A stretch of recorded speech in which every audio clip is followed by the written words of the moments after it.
Hi, Peter Charles here, Hooked for Life, fly fishing. And today I want to talk about what I'm going to be doing for the winter, basically. You know, can't fish, so I got to do something useful, right?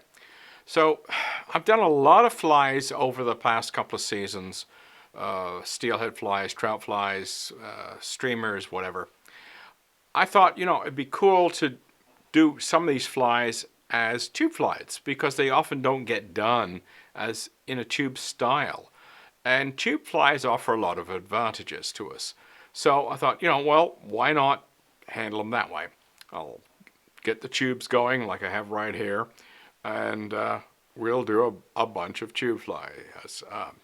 Like the black ghost, the gray ghost, Mickey Finn, whatever. All these old streamers, the wet flies like Skycombish Sunrise and all that kind of stuff.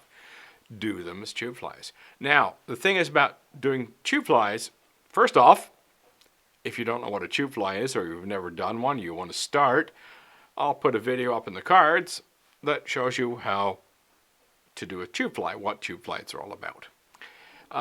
The other two things I'm going to talk about is that I've got two videos which talk about keeping our tube flies riding relatively level so they don't, sag on the butt and so when the fish hits, they miss the hook.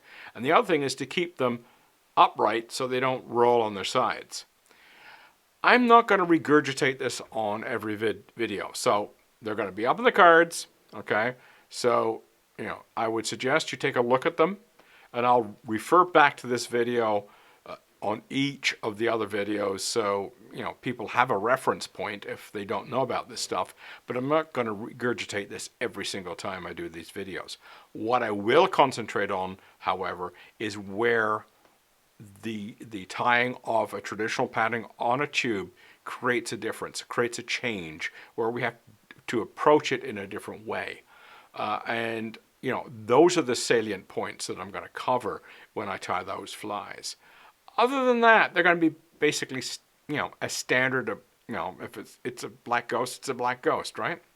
But I'm going to tie it on a tube with whatever adaptations I'm going to have to make. Now, I've got, here's an example. These are, some of the tubes I'm going to be using. There's going to be brass, copper, plastic, aluminum, some combination of it. We're going to go through a variety, and it's more about thinking about the impacts of different types of tubes on the way the fly will fish. I've got all these steelhead flies that I did during my steelhead season and my Atlantic salmon season. And I'm not going to do all of them, but I'm going to do a selection from here that I think will work well on tubes. And that'll be fun. And these are all the streamers. Starting to fall apart, this box. I have to put a bit of glue on to hold it. Anyway, here's the streamer locks. These are all the streamers I did during the streamer series. I'll probably do most of those in a tube. These are more adaptable to tubes than a lot of the steelhead patterns. So we'll do those as well.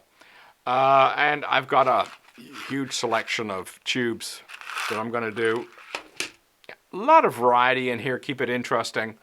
I've also changed the arrangement of the cameras around. So here is the wide view, which is now going to be the side view. It shows you a better view of the fly from the side, so you get a chance to see what that looks like when it's all done. And, we'll also have the close-up one where we, see how the tube is actually being tied on the nitty-gritty detail. So that's what I'm going to do starting December 1st and moving forward through December, maybe into January, who knows, maybe even to February. And we'll see how the winter goes because I won't be fishing, so I might as well be tying flies. So check them out. Cheers.